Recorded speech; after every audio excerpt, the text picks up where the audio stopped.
Our next important topic is thymus. Thymus का जैसे आप लोगों को मैंने कहा था कि ये क्या चीज़ है, ये स्प्लीन की तरह का एक ऑर्गन है, ठीक है। अच्छा, सबसे पहले इम्पोर्टेंट चीज़ इज़ थाइमस की लोकेशन। थाइमस लोकेटेड कहाँ पे होता है? मीडियास्टिनम के अंदर। मीडियास्टिनम कौन सा पोर्शन होता है? दोनों लंग्स का दरमियान वाला portion is called, this is called mediastinum, ठीक है। इस मीडियास्टिनम में क्या क्या चीज़ें होती हैं? हार्ट होता है, यहाँ से हार्ट से निकलने वाली ब्लड वेसल्स होती हैं, और यहाँ पे मीडियास्टिनम में आपका थाइमस भी पड़ा होता है, ठीक है। थाइमस का मेन काम क्या होता है? टी सेल्स की मैचुरेशन और डिफरेंशिएशन। थाइमस के दो पार्ट्स होते हैं, कॉर्टेक्स और मेडुला, जैसे हम लोगों ने पहले पढ़ा था, कॉर्टेक्स और मेडुला। अच्छा, थाइमस ड्राइव होता है आपकी थर्ड फ्रिंजियल पाउच से, ठीक है। जैसे मैंने कहा था कि कॉर्टेक्स कितने पोर्शन होते हैं? आउटर साइड पे कॉर्टेक्स और अंदर साइड पे मेडुला। कॉर्टेक्स में इमेच्योर सेल्स होते हैं, जबकि मेडुला के अंदर मैच्योर सेल्स होते हैं, ठीक है। अच्छा, जो सबसे इम्पोर्टेंट चीज़ है कॉर्टेक्स थाइमस से रिलेटेड जो क्वेश्चंस आते होते हैं वो क्या है? थाइमस का पहला है कि ये इसकी लोकेशन क्या है? लोकेशन आपको पता होना चाहिए कि मीडियास्टिनम के अंदर आता है। दूसरा, इसका फंक्शन क्या है? This is maturation of T cells. Third, इसकी पार्ट्स, ये इसकी डेरिवेशन कहाँ से है? जैसे हम लोगों ने डिस्कस कर लिया कि डेरिवेशन इसकी थर्ड फ्रिंजियल पाउच से है।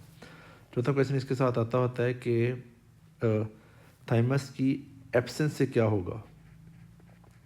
एब्सेंस से क्या होगा? ये एक डिजीज़ होती है, इसको हम जो कि टी सेल्स नहीं होंगे तो पेशेंट को सीवियर कंबाइंड इम्यून डेफिशिएंसी होगी या डाइगॉइड सिंड्रोम होगा, ठीक है। एब्सेंस से पेशेंट को, ये आगे इसका पूरा एक डेडिकेटेड टॉपिक है इम्यूनो डेफिशिएंसी के ऊपर, हम लोग उसको बाद में करेंगे, समझिए। नहीं, कभी सिर्फ थाइमस से रिलेटेड जो इंपॉर्टेंट क्वेश्चन एग्जाम में आते होते हैं वो मैं आपको सिखा रहा हूँ। अच्छा, दूसरा, थाइमस का ट्यूमर हो, ट्यूमर से रिलेटेड उसको हम कहते हैं थाइमोमा। ट्यूमर से रिलेटेड 3-4 सिनेरियोज आ जाते होते हैं। आपको मायस्थीनिया ग्रेविस का सिनेरियो आएगा। मायस्थीनिया ग्रेविस कैसे आता है कि पेशेंट है, उसको इवनिंग टाइम के ऊपर वीकनेस होती है, डिप्लोपिया होता है, थकावट हो जाती है, फटीग हो जाती है, लेकिन सारे मसले शाम के टाइम होते हैं, और उसका एक्सरे करवाएं तो एक्सरे के ऊपर वाइडेंट मीडियास्टिनम मिलती है, तो अंडरलाइन डायग्नोसिस क्या होगा? थाइमोमा, ठीक है। तो यंग एज के अंदर पेशेंट को थाइमोमा हो, यंग एज के अंदर पेशेंट को मायस्थीनिया ग्रेविस हो, तो उसमें पेशेंट की थाइमेक्टमी करें तो पेशेंट बेहतर हो जाता होता है, ठीक है। और थाइमस ग्लैंड अगर एनलार्ज हो जाए तो क्या होगा? इस एरिया के अंदर जो ब्लड वेसल्स हैं उनको वो कंप्रेस करेगा, उनमें सबसे इंपॉर्टेंट इज प्यूर वेना कवा, ठीक है। तीसरी इसकी एसोसिएशन होती है प्योर रेड सेल एप्रेजिया के साथ, मीन्स के आपके आरबीसीज की प्रोडक्शन बिल्कुल डिक्रीज़ हो जाती है। तो ये इंपॉर्टेंट क्वेश्चंस हैं जो कि आपको थाइमस के साथ पूछे जाते हैं। अच्छा, अब आगे हम लोग शुरू करते हैं सेलुलर कंपोनेंट। सेलुलर कंपोनेंट के अंदर बॉडी के अंदर अल्लाह ताला ने दो तरह कम्युनिटी दी हुई है, इनेट और अडॉप्टिव।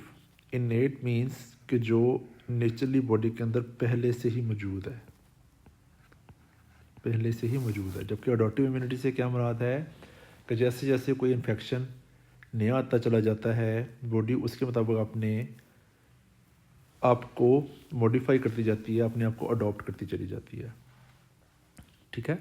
अच्छा, जो इनेट इम्यूनिटी है उसके कंपोनेंट्स क्या क्या हैं? Cells, neutrophils, macrophages, monocytes, dendritic cells, natural killer cells, complement system, और आपकी फिजिकल एपिथेलियल बैरियर्स और एंजाइम्स।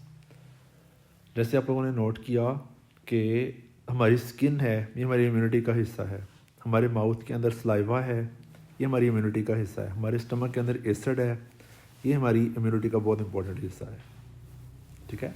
जबकि अडॉप्टिव इम्यूनिटी में क्या चीज़ आती है, आपकी main T cells, B cell और एंटीबॉडीज़।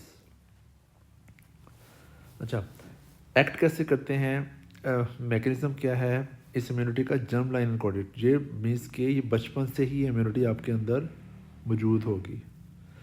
जबकि अडॉप्टिव इम्यूनिटी जैसे मैंने कहा कि बॉडी अपने आप को हर इन्फेक्शन के मुताबिक मॉडिफाई करती है, अडॉप्ट करती है, ठीक है। Variation through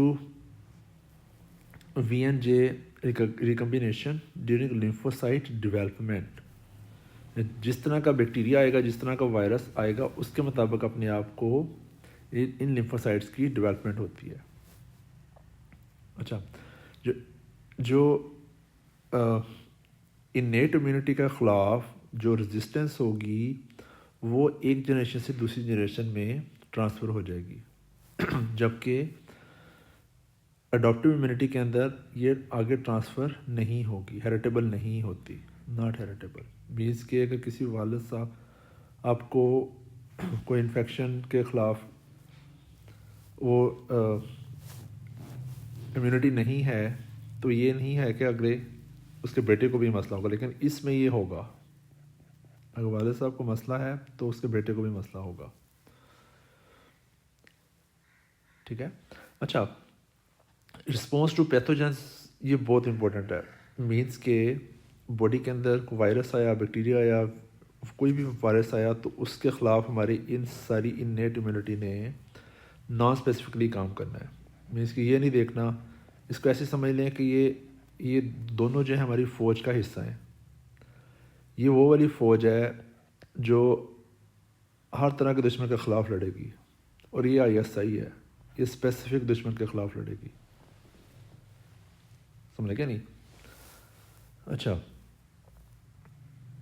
non specific response है, हर ऑर्गेनिज्म के खिलाफ इसने लड़ना है, और इसका काम रैपिडली शुरू हो जाना है, लेकिन ये लड़ने के बाद भूल जाती है कि कोई दुश्मन आया था।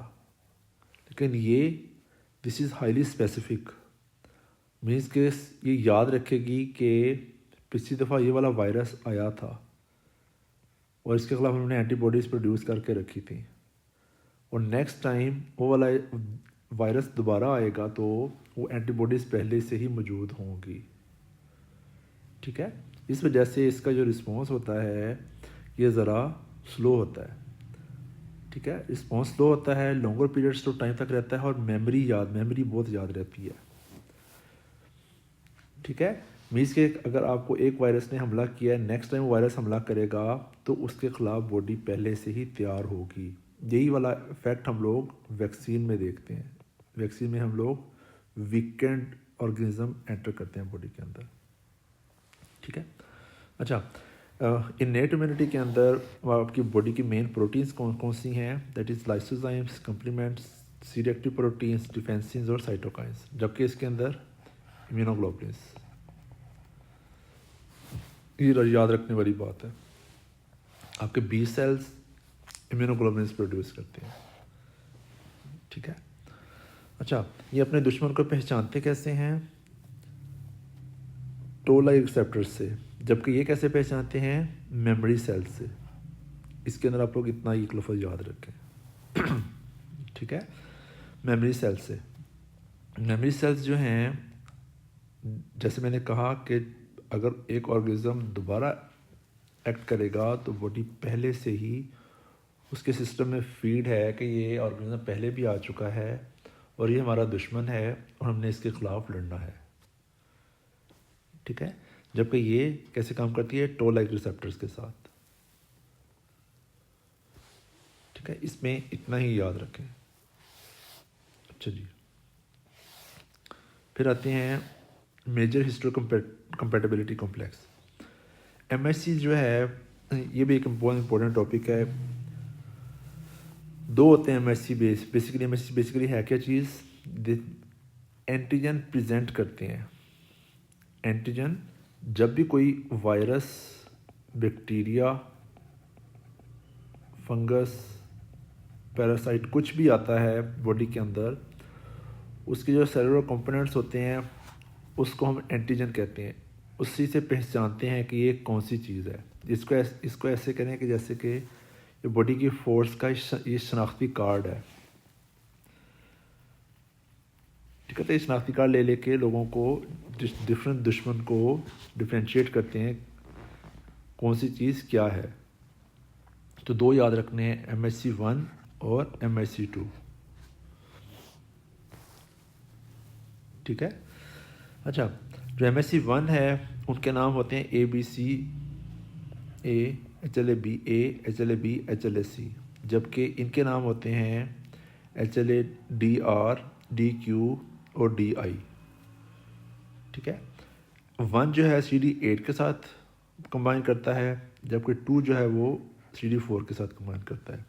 इसको मैं याद रखने का तरीका बताता होता हूँ, बल्कि इसमें भी लिखा हुआ है कि 8 पूरा होना चाहिए। 2 multiply by 4 is equal to 8, 1 multiply by 8 is equal to 8, तो एंड रिजल्ट 8 आना चाहिए। ठीक है, तो 1 जो है वो CD8 के साथ बाइंड करता है, जो 2 जो है वो CD4 के साथ बाइंड करता है। इसका स्ट्रक्चर जो है वो क्या होता है, इसके अंदर एक लॉन्ग चेन और एक शॉर्ट चेन होती है, जबकि इसके अंदर 2 इक्वल लेंथ की चेन्स होती हैं। ठीक है। फंक्शन क्या है, वही जैसे मैंने आप लोगों को कहा कि डिफरेंट ऑर्गेनिजम्स की एंटीजेंस की हमारे CD8 CD4 सेल्स को प्रेजेंटेशन। तो जो MSc1 है ये एंडोजिनस एंटीजेंस की प्रेजेंटेशन करता है, 2 CD8 सेल्स। ठीक है, जबकि ये एक्सोजिनस प्रोटीन्स की प्रेजेंटेशन करता है CD4 सेल्स को। ठीक है। अच्छा, जो वायरस होते हैं वो क्या करते हैं, वायरस जो होते हैं ये क्या करते हैं, ये बहुत छोटे होते हैं, सेल्स के अंदर होते हैं, तो इनका जो कंपोनेंट्स हैं वो एंडोजिनस एंटीजन कहलाएगी। जो बैक्टीरिया होते हैं वो ज़्यादातर सेल्स से बाहर होते हैं, तो इनकी प्रोटीन एक्सोजिनस कहलाएगी। तो एक्सोजिनस जो है वो CD4 के साथ, ठीक है, जबकि एंडोजिनस जो है वायरस वाले वो MSc1 के साथ। ठीक है। अच्छा, इनके साथ एसोसिएटेड प्रोटीन कौन कौन सी होती है, MSc1 के साथ β2 माइक्रोग्लोबुलिन, जबकि इनके साथ इनवेरिएंट चेन होती हैं। अच्छा, ये जो एक छोटा सा टेबल है, इस टेबल में से हाई लेवल एग्जामिनेशंस के अंदर बहुत ज़्यादा क्वेश्चंस आते हैं।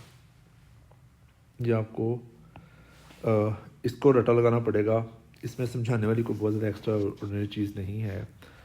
आपको सिनेरियो दिया होगा पेशेंट की हीमोक्रोमेटोसिस का, और पूछेंगे कि HLA की कौन सी सब टाइप के साथ ये एसोसिएटेड है।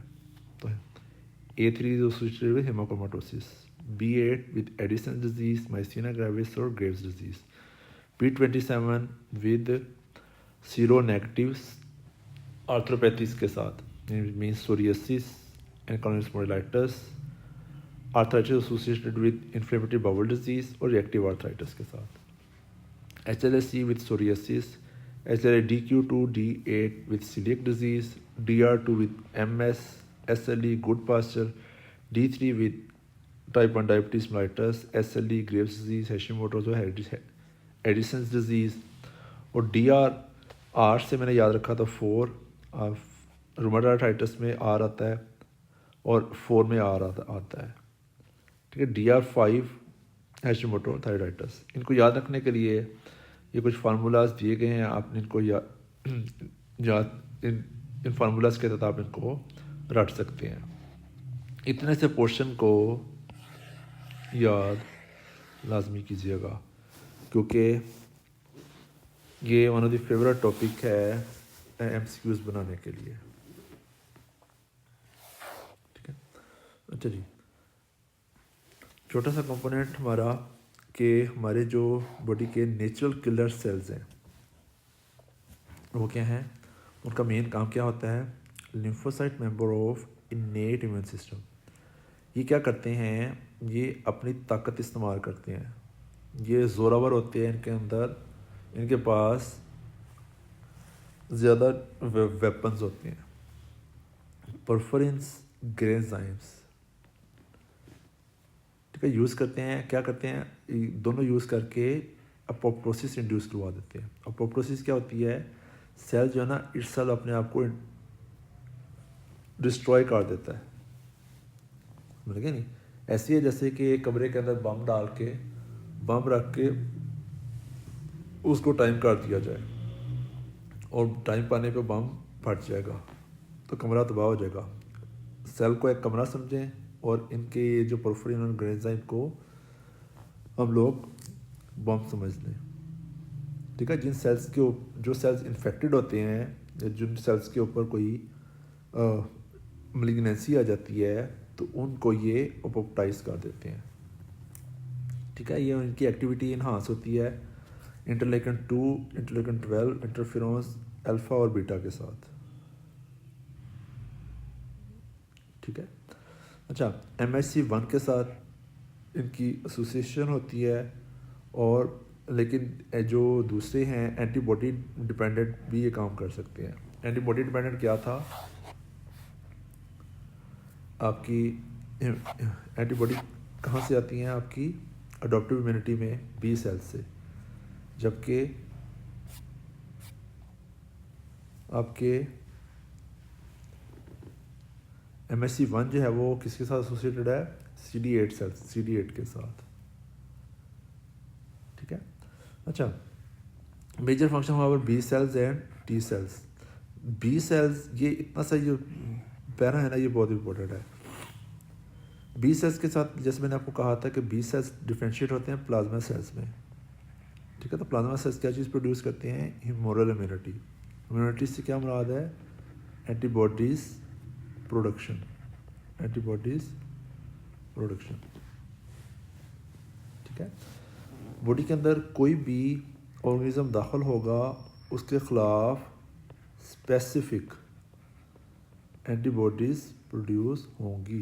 एंटीजन जिसको हम लोग कहते हैं एंटीजन स्पेसिफिसिटी, और स्पेसिफिसिटी एंटीजन से रिलेटेड है तो एंटीबॉडीज़ भी स्पेसिफिक प्रोड्यूस होंगी, ठीक है। Antibody specific produce, specific antibody होने की वजह से इसके अंदर मैंने क्या समझाया था कि मेमोरी प्रोड्यूस होगी to exert future response to antigen. Means के फ्यूचर के अंदर वो वाली एंटीजन दोबारा आएगी, वो वाला वायरस या बैक्टीरिया दोबारा आएगा तो उसके ख़िलाफ़ रैपिडली एक्शन होगा, ठीक है। अच्छा, जो टी सेल्स हैं ये बॉडी की सेल मीडिएटेड इम्यूनिटी से रिलेटेड है। किससे रिलेटेड है, सेल इम्यूनिटी से रिलेटेड है, ठीक है। CD4 बी सेल्स को हेल्प करते हैं, जबकि CD8 डायरेक्टली किल करते हैं उन सेल्स को जो कि इन्फेक्टेड होते हैं, ठीक है।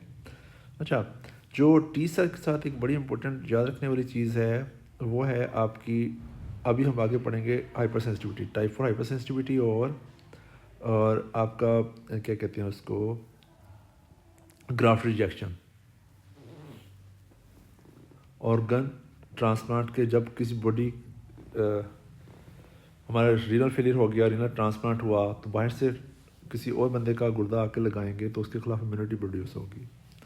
वो वाली जो इम्यूनिटी होगी वो अगर उस पेशेंट को रिजेक्शन होती है उस समय मेजर पोर्शन किसका होता है, टी सेल्स की वजह से हो रहा होता है, ठीक है। तो बी सेल्स और टी सेल्स के अंदर इतना सा जो पोर्शन है इसको याद करना बहुत ज़रूरी है।